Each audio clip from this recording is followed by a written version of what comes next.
Pada malam hari ini, marilah kita teguhkan hati, luruskan niat, mendengarkan butir-butir nasihat yang insya Allah akan menjadi ilmu yang bermanfaat yang akan disampaikan oleh guru kita kepada Al-Mukarram wal Mukhtaram Al-Habib Muhammad Assegaf. Kepada beliau kami haturkan Sallu ala Muhammad. Assalamualaikum warahmatullahi wabarakatuh.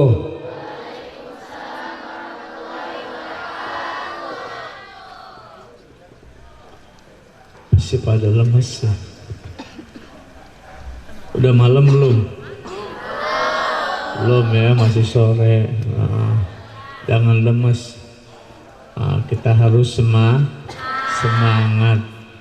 Assalamualaikum warahmatullahi wabarakatuh.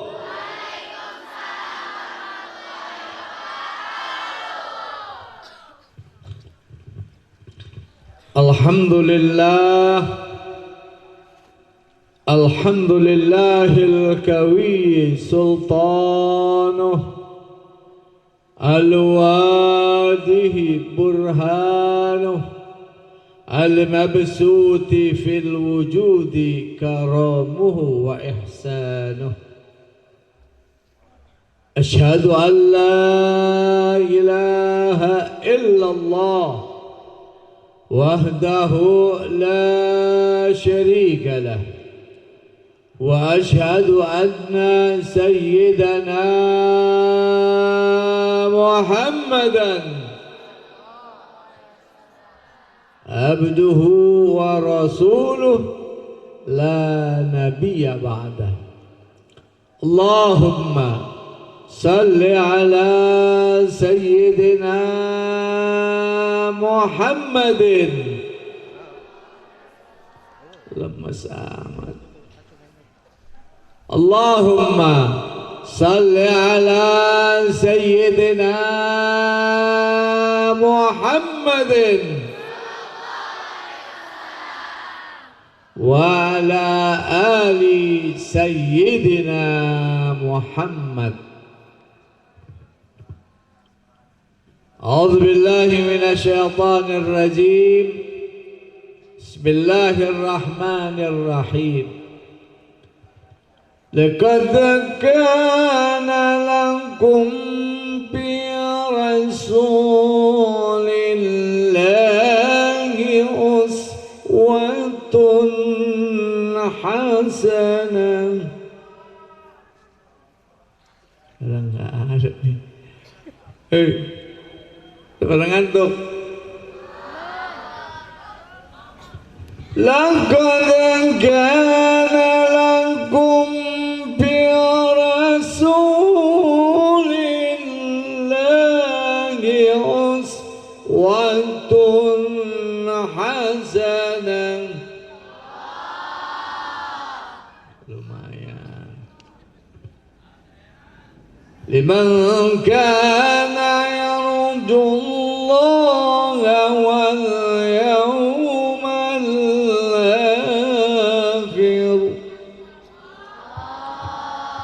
wal yawmal akhir wa dzakarallaha katsiran.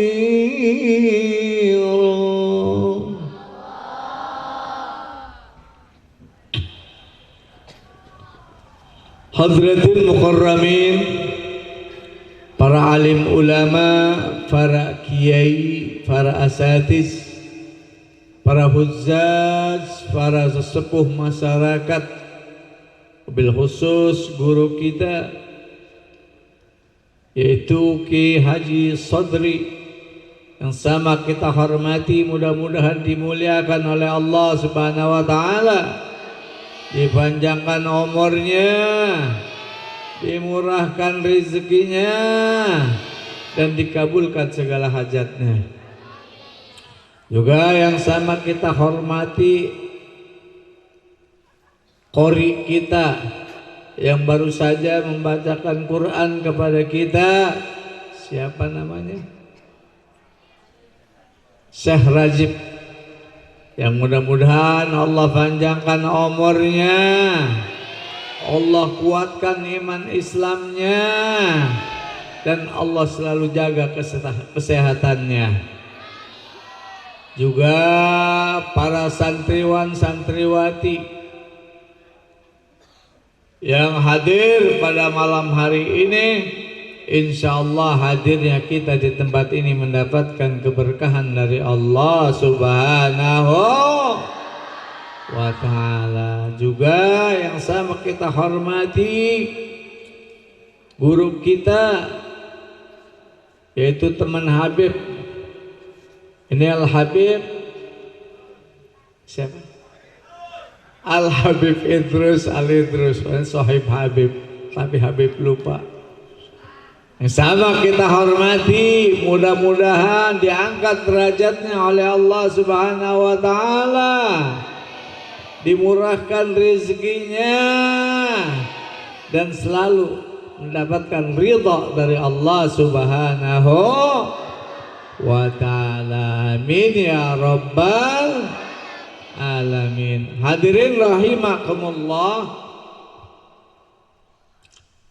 Habib mau bicara masalah anak, karena yang hadir banyak anak santri, ya. Iya, kita bicara proses kelahiran anak, ya. Iya, kita ini jadi anak mau ke mana, mau jadi apa, kita harus tahu identitas kita sebagai anak supaya tahu. Karena Nabi pernah bersabda, qala Nabi sallallahu alaihi wa alihi wasallam, al waladu yuladu alal fitrah, fa abawaihi yuhawwidan aw yunassiran aw yubassisan. Anak itu dilahirkan dalam keadaan suci. Jadi kita ini semua yang hadir di sini dilahirkan dalam keadaan suci. Pak Abawai, kedua orang tuanya lah, yuhawwidani au yunassirani au yubajisani. Kedua orang tua lah yang bakal membentuk kita mau jadi apa kita. Mau jadi orang Majusi, mau jadi orang Yahudi, atau mau jadi orang Nasrani, mau jadi apa kita? Ya, kita yang menentukan, tapi orang tua yang mengarahkan.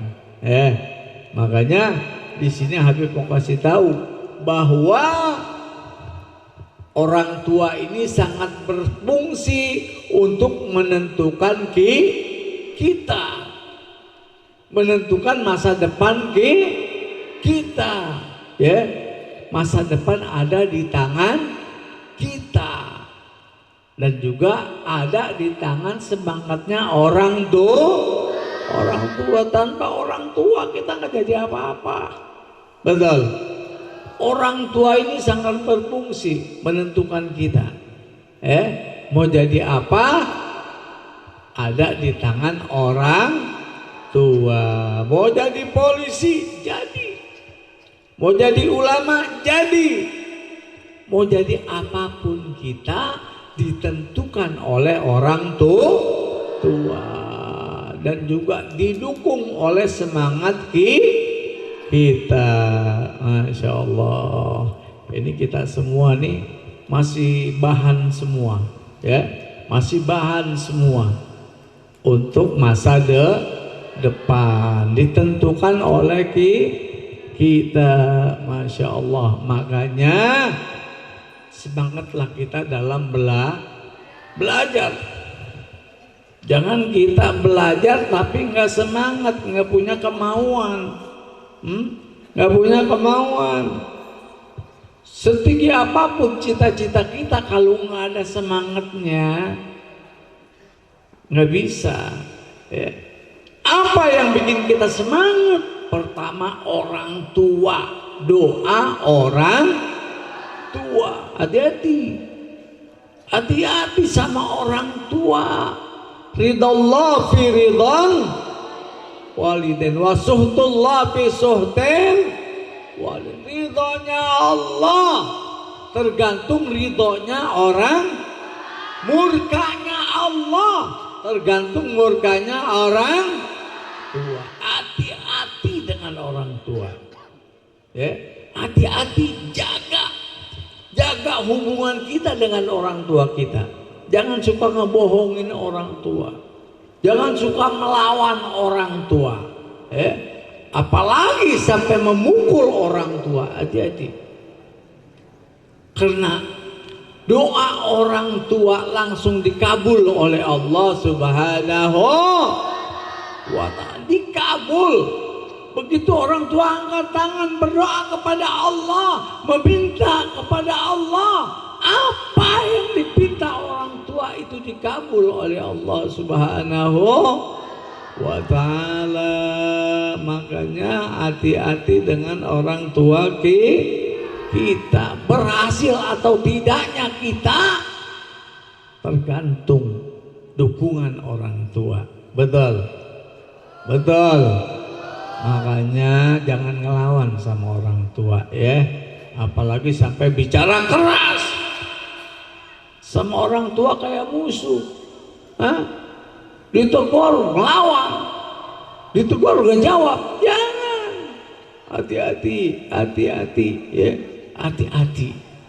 Walaupun semangat apapun kita, sebesar apapun semangat kita, kalau orang tua tidak ridho, tidak akan jadi apa-apa kita. Betul, betul. Makanya hati-hati, ya, dengan orang tua kita. Apalagi nanti udah orang tua kita udah tua, kita masih muda. Jangan kita tinggalin dia, ya. Jangan kita tinggalkan orang tua walaupun udah tua. Jaga keberadaan orang tua kita jaga. Kenapa? Kalau sampai kita lalaikan, kita tinggalkan, apalagi kita titipkan di rumah-rumah jompo, hati-hati, deh, hati-hati. Kalau sudah orang tua udah tua, kita lalaikan. Ingat, kita dari kecil dikandung, kemudian dilahirkan, kemudian dibesarkan. Ini siapa yang mengerjakan itu? Yaitu orang tua. Bayangin. Makanya jangan sia-siakan walaupun orang tua kita udah selalu minta doanya. Selalu minta doa sama orang tua. Insya Allah akan mendapatkan kesuksesan kalau kita selalu minta doa orang tua. Hati-hati, ya, sama orang tua. Jagain orang tua kita walaupun sudah tua. Masya Allah, ini kebanyakan orang sekarang sama orang tua, kalau udah tua ditinggalin orang tuanya, kadang-kadang diusir orang tuanya. Masya Allah, ini sangat-sangat dosa yang sangat besar, sampai orang tuanya ditinggalin. Ini termasuk anak yang durhaka sama orang tua. Makanya jaga, doain supaya orang tuanya diberikan rezeki yang banyak, yang subur. Buat apa? Buat ngebiayain kita. Masya Allah, ya. Makanya Habib pesan, jangan sampai kita durhaka sama orang tua, karena dosanya sangat besar. Masya Allah. Ada satu riwayat, mau dengerin nggak? Bawa, ya. Ada satu riwayat, ada orang tua udah nenek-nenek, punya anak muda, tapi tukang mabuk. Seanaknya tukang mabuk. Begitu malam minggu si anaknya habis mabuk bawa minuman keras. Begitu dia ketuk pintu ibunya sekitar jam 3 malam, diketuk pintu rumahnya. Begitu diketuk nggak dibuka-buka, karena ibunya lagi sholat tahajud baru satu rakaat. Tanggung kata ibu, yang tinggal serakaat lagi. Si anaknya nggak sabaran, dia tendang sampai rubuh itu pintunya. Begitu dilihat ibunya sedang sholat tahajud, dia samperin dengan botol minuman keras. Disamperin, begitu sudah dekat ditimpah pala ibunya. Jatuh, retak palanya. Pas dilihat sama tetangganya besoknya, ini orang tuanya udah mati. Kena digebuk oleh anaknya. Begitu dilihat udah mati, akhirnya masyarakat mandikan ini mayatnya. Dimandikan, kemudian dikafankan, kemudian diangkat mau dikuburkan. Begitu selesai, masyarakat maju angkat ini jasad si ibunya, mau dimasukkan ke keranda. Dari 2 orang, 4 orang, 5 orang, sampai 10 orang. Sampai 10 orang ini mayat ibunya nggak bisa diangkat. Kaget semua masyarakat. Ada apa ini? Kok bisa nggak kuat keangkat? Ini kan jasadnya kecil. Akhirnya ada orang pinter bilang mungkin ibunya pengen diangkat sama anaknya. Dipanggil anaknya itu. Dia masih keadaan mabuk. Bekas malamnya dia mabuk-mabukan, dia keadaan mabuk. Diangkat sama si anak, ternyata si anaknya angkat sendiri, dia kuat. Kuat. Akhirnya dibawa sama si anak, diiring sama masyarakat. Dibawa kemana? Ke kuburan. Begitu sampai di kuburan, ditaruh ini mayat ibunya, kemudian dia turun ke dalam kuburan, dia masukkan ibunya ke liang lahat. Begitu sudah di liang lahat, tiba-tiba tanahnya rapat lagi. Tanahnya rapat. Terkubur itu si anak yang durhaka, di dalam kuburnya terkubur hidup. Akhirnya mau digali lagi sama masyarakat, nggak bisa. Tanahnya keras, nggak bisa digali. Masya Allah, lihat, kita saksikan bumi saja, tanah saja tidak ridho dengan anak yang durhaka sama orang tua. Betul. Itu bumi, tanah yang kita injak nggak ridho sama anak yang durhaka sama orang tua. Apalagi Allah pasti tidak ridho dengan anak yang durhaka sama orang tua. Makanya hati-hati dengan orang tua. Jaga, jangan kurang ajar, jangan kita lawan, jangan sampai kita berbicara yang keras sama orang tua. Karena orang tua ini sebagian yang menentukan kesuksesan kita. Yang pertama. Yang kedua, guru. Jangan dianggap nih guru nggak ada apa-apanya. Guru yang mengajarkan kita, ini yang akan mengajak kita kepada kesuksesan. Kalau guru yang mengajarkan kita tidak ridho dengan kita, bebel kita belajar. Betul. Makanya sama guru pun kita harus hormati. Ya, kita harus hormati guru kita. Kita minta doanya, minta dukungannya supaya kita belajarnya gampang. Betul. Makanya hati-hati juga sama guru. Karena doa guru juga sama. Ya. bisa doa guru ini bisa mendukung kita kepada kesuksesan ya. Hati-hati, guru-guru kita ini sangat berharga ya.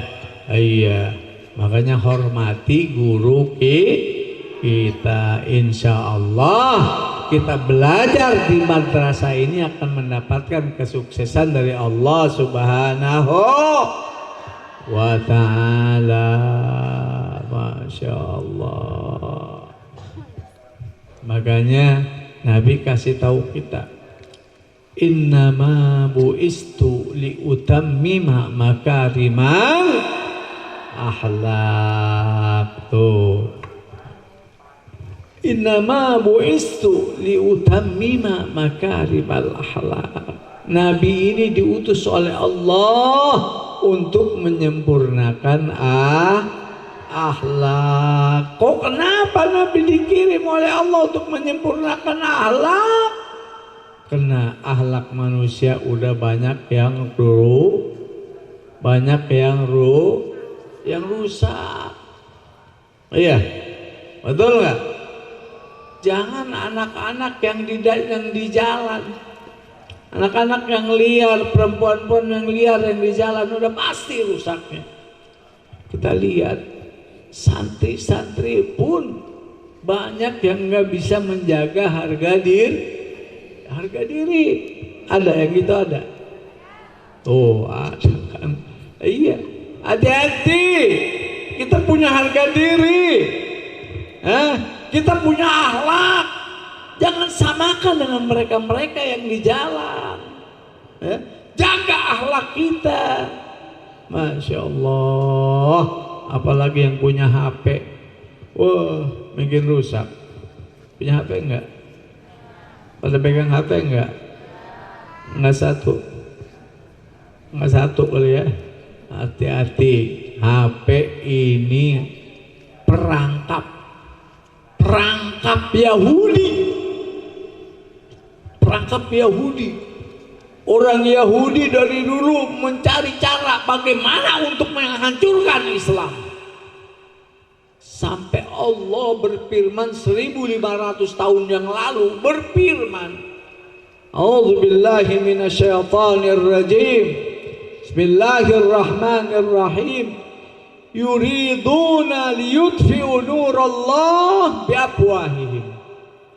Wallahu mutimmu nurih walau karihal kafirun. Yang artinya yuriduna liyutfi'u nurallah, mereka orang-orang kafir ingin memadamkan Islam. Ingin memadamkan Islam dengan apa?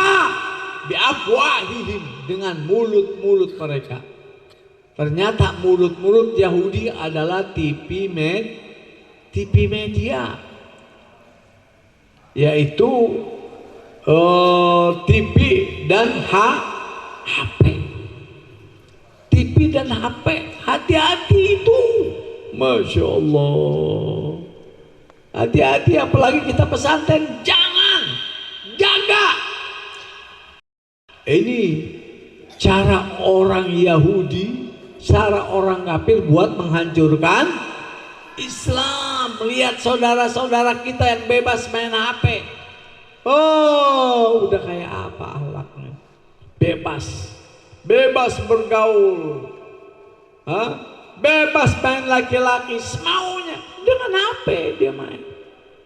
Hati-hati, Masya Allah. Sampai di Sulawesi, anak kelas 3 SD pada hamil. Anak kelas 3 SD pada hamil. Kenapa? Karena di sana dibebaskan main HP. Anak kelas 3. Kenapa? TP ini di TV, di HP ini apa aja ada. Betul. Apa yang ada di HP? Masya Allah, sampai kebo-keboan ada. Betul. Kebo-keboan ada di HP. Coba bayangin. Masya Allah, luar biasa penghancuran moral. Kita ini lagi dihancurkan moral kita. Kita jangan bodoh, kita jangan ikuti mereka. mereka ingin menyesatkan kita, karena itu misi mereka. Mereka ingin menghilangkan Islam dari dulu, ingin menghancurkan Islam. Sudah 1500 tahun mereka berusaha menghancurkan Islam. Allah mutimmu nurih walau karihal kafirun.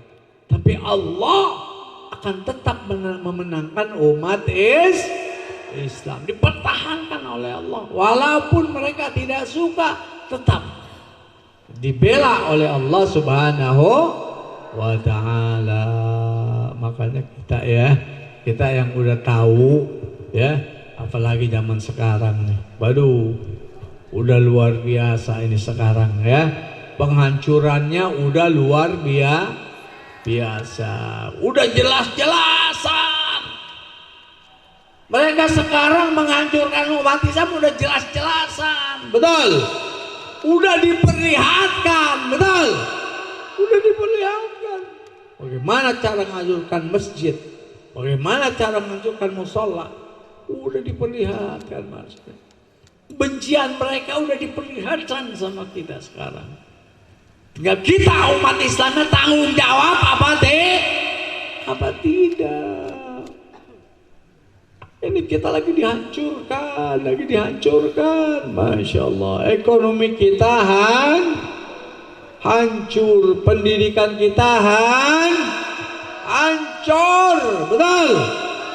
Semuanya kita lagi dihancurkan karena mereka tidak suka dengan umat Islam. Apa yang kita harus lakukan?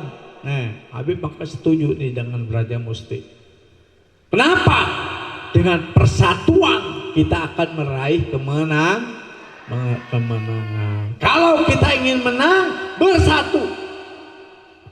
Al-ittihadu asasun nazar. Persatuan itu adalah asas buat meraih kemenangan. Ini Braja Musti bagus. Teruskan. Kenapa? Karena ini untuk membela Islam. Kalau umat Islamnya udah maju, umat Islamnya udah pada kuat, baru dia bisa berbuat. Betul. Oh iya, makanya Bib setuju. Braja Musti bagus, ya. Teruskan, jangan letoy, jangan lemah, ya. Kita niatkan lillahi ta'ala. Insya Allah apapun yang kita kerjakan, kalau niat kita lillahi ta'ala, insya Allah berhasil, ya. Makanya teruskan, Masya Allah, ya. Dalam rangka milad Braja Musti ini betul-betul harus dipertahankan, ya, supaya kelihatan hasilnya. Betul. Insya Allah kita akan selalu maju bersama Braja Musti, ya. Ini bagus, Habib setuju. Kalau ada persatuan kayak gini, insya Allah kita kuat, ya. Nah, kata Allah, wa'tasimu bihablillahi jami'an wala tafarraqu. Bersatulah kamu dalam tali Allah atau dalam agama Allah dan jangan terpecah belah. Insya Allah kalau kita solid, kita kuat, kita bersatu, insya Allah kita akan maju, ya. Masya Allah. Makanya Habib cuma mendoakan mudah-mudahan Braja Musti ini bisa maju, bisa bersatu, bisa kuat, insya Allah, ya. Tapi satu pesan Habib nih terakhir, jangan tinggalin sholat. Masya Allah, ya. Orang yang ninggalin sholat bakal nyesel. Betul. Orang yang ninggalin sholat bakal nyesel dalam hidupnya. Kenapa? karena sholat ini tiang agama. Masya Allah, hati-hati sekarang orang ninggalin sholat kayaknya biasa. Nggak ngerjain sholat, tenang-tenang aja, masa bodoh aja. Masya Allah, ya hati-hati ya. Man taraka sholata muta'ammidan faqad kafara jiharan. Barang siapa orang yang meninggalkan sholat secara sengaja, faqad kafara jiharan, maka dia sudah menjadi orang kafir. Dia sudah menjadi orang kafir. Mau jadi orang kafir? Mau jadi kayu api neraka? Naudzubillah min dzalik. Coba bayangin, Sayyidina Ali lagi gotong-gotong kurung batang.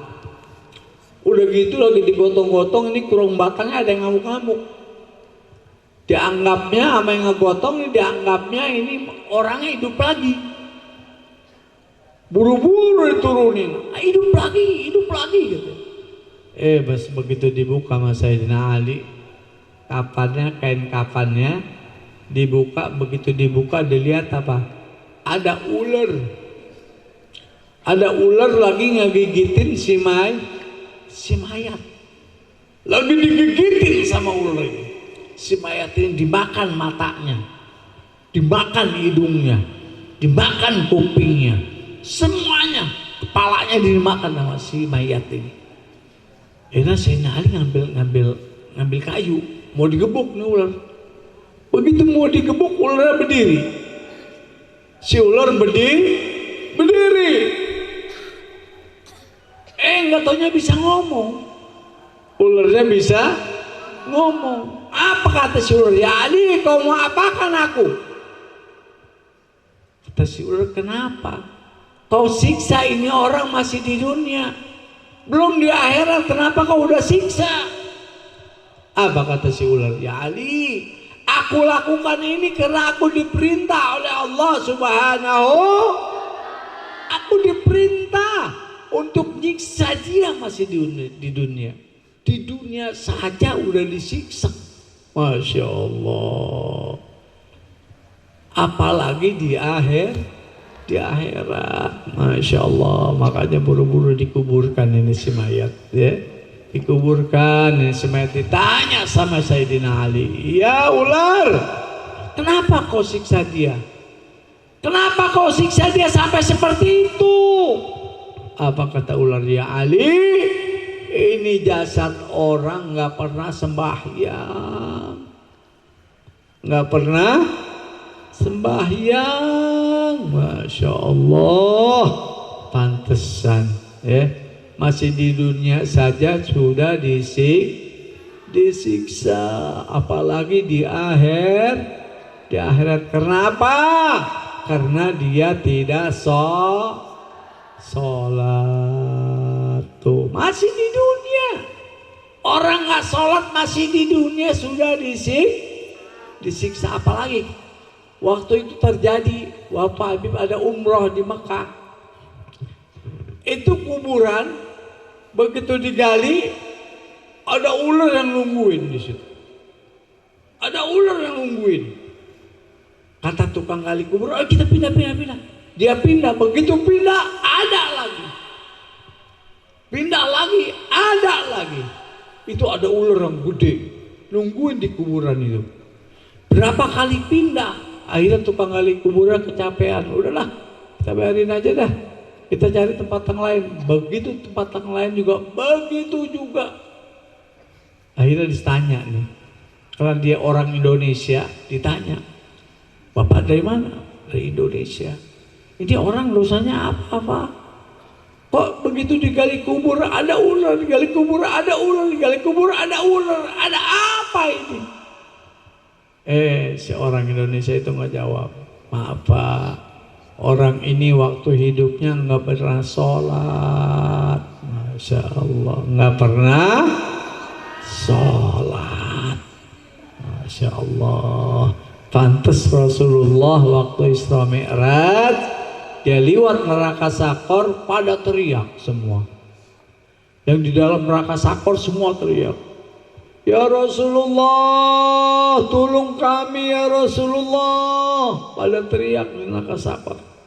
Ditanya sama Rasulullah, masalahkakum bi sakor? Kenapa kamu ada di neraka sakor? Dia ngaku, qalu lam nakum minal musallin. Ya Rasulullah, kami ada di sini karena kami seumur hidup belum pernah sholat. Belum pernah sholat, Masya Allah, sampai disiksa seperti itu, ya. Makanya hati-hati kita jaga sholat kita, jangan sampai pada bolong, ya. Masya Allah, kalau kita jaga sholat kita dengan baik, insya Allah kita bakal mendapatkan sesuatu yang baik. Kita akan mendapatkan surga. Mau masuk surga? Mau masuk surga? Kalau kita mau masuk surga, jangan tinggalkan sholat. Karena sholat ini menentukan. Sholat yang kita kerjakan ini menentukan kemana kita. Mau ke surga apa ke neraka? Menentukan kita. Kira-kira kita mau masuk ke mana nih? Surga apa neraka?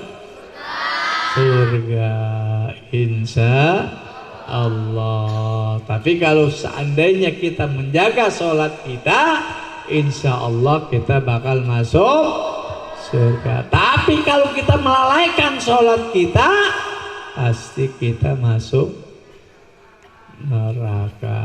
Ada yang masuk neraka? Ada yang masuk neraka?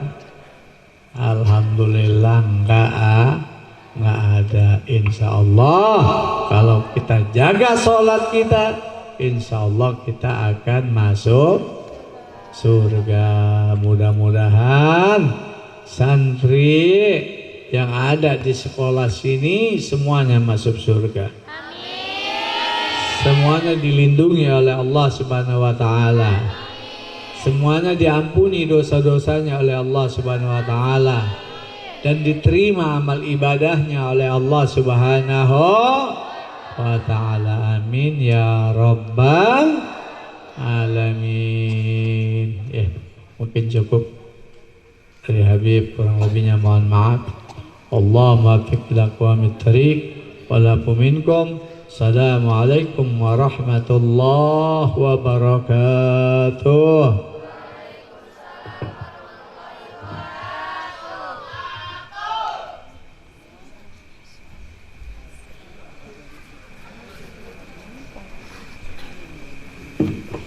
Ayo kita angkat tangan, kita berdoa, semuanya angkat tangannya supaya doa kita dikabulkan oleh Allah Subhanahu. Astaghfirullahaladzim, astaghfirullahaladzim. Allahumma salli ala sayyidina Muhammad fil awwalin wal akhirin wa sallim radhiyallahu ta'ala nasabi rasulillahi ajma'in. Amin ya rabbal alamin. Hamdan yuafi ni'mahu yukafi majidah. Ya Rabbana lakal hamdu kama yanbaghi li jalali wajhikal karim wa li 'azimi sultanik. Subhanaka la nuhsi sanan 'alaika anta kama sayyidta ala nafsik falakal hamdu hatta tarda. Alakal hamdu ijaradid, alakal hamdu ba'da ridha. Allahumma salli wa sallim ala sayyidina Muhammadin fil awwalin wal akhirin. وسلم وسلم على سيدنا محمد في النبي والمرسلين وسلم وسلم على سيدنا محمد تدرج الأعضاء من عليها وأنت خير الوارثين. اللهم نستغفرك ونستودعك دياننا وأبداننا وأنفسنا وأموالنا وأهلنا وكل شيء أعطيتنا. اللهم احفظنا وإياهم بكنفك وأمانك وإيادك وجوارك من كل شيطان مريض وجبار عنيد وذي عين وذي بك ومن شر كل شر إنك على كل شيء قدير. اللهم أهدنا بالتقوى والاستقامة وأجنا من موجبات الندامة في الحال والمال إنه السميع الدعاء ربنا آتنا في الدنيا حسنة وفي الآخرة حسنة وقنا عذاب النار وصلى الله على سيدنا محمد وعلى آله وصحبه وسلم والحمد لله رب العالمين بالقبول.